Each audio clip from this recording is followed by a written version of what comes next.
आज देशाचा मंत्री मला केलं, पण माझं सहकाराचं नातं आहे की जिल्हा सहकारी बँकेमध्ये माझ्या वडिलांनी 35 वर्ष शिपाईची नोकरी केली, हे माझं नातं आहे.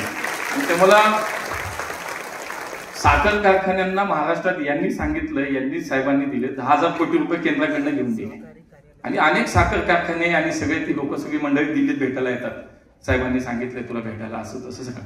पण मला ते आठवतं की माझ्या वडिलांनी रसाचं गुऱ्हाळ चालवलं आणि तोच गुऱ्हाळाचा रस घेऊन आम्ही ट्रे घेऊन भाऊ दोघं वेगवेगळ्या ठिकाणी रस द्यायला जायचो. आणि आज ते सरकारचं नातं याचं एकच कारण आहे, ते म्हणजे भारतीय जनता पार्टी. मला दुसरं काही नाही. मला असं वाटतं माझ्या पक्षाने माझ्यासारख्या कार्यकर्ते आणि सगळी मोठी मालिका आहे, सगळेच तसते, कोणीच नाही असं, सगळे आमच्यात तसेच आहेत. इथं परिवारवाद नसतो, इथं जो काम करतो त्याला संधी दिली जाते. आणि म्हणून मला खूप आनंद वाटतो. माझ्या पुणेकरांनी खूप भरभरून प्रेम दिलं, भरभरून प्रेम केलं.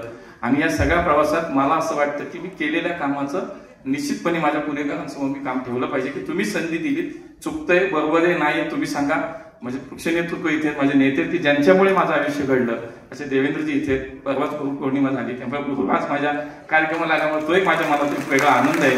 आणि ते नेहमी नेहमी येतात. मी त्यांनी सांगितलं की इतका सगळा प्रवास झाला, या सगळ्या प्रवासात कधीही काय झालं तरी हक्कानं वाटलं काही तर जाण्याची एकच जागा असते, ती म्हणजे देवेंद्रजी फडणवीस आहे. आणि म्हणून मला कार्यकर्त्यांची ताकद, आमच्या सगळ्यांच्या बाबतीत हाच अनुभव, कुणाचंच नाही, सगळेच आम्ही सगळेच तसेच आहोत.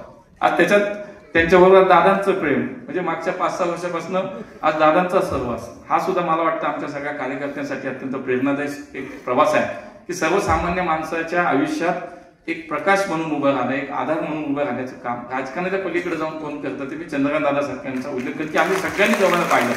त्यामुळे मला असं वाटतं अशा नेत्यांच्या सहवासात काम करणारे आम्ही कार्यकर्ते आणि त्याचा मनापासून खूप आनंद वाटतो.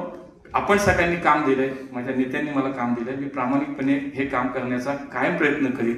हा अहवाल आपल्याला सादर करतोय, पुढच्या काळात अजून काम करायचंय एवढं निश्चित. त्यासाठी आपल्या सगळ्यांचं प्रेम, आशीर्वाद, शुभेच्छा काय माझ्यासोबत अशाच राहू द्या हीच अपेक्षा. खूप खूप धन्यवाद. जय हिंद, जय महाराष्ट्र.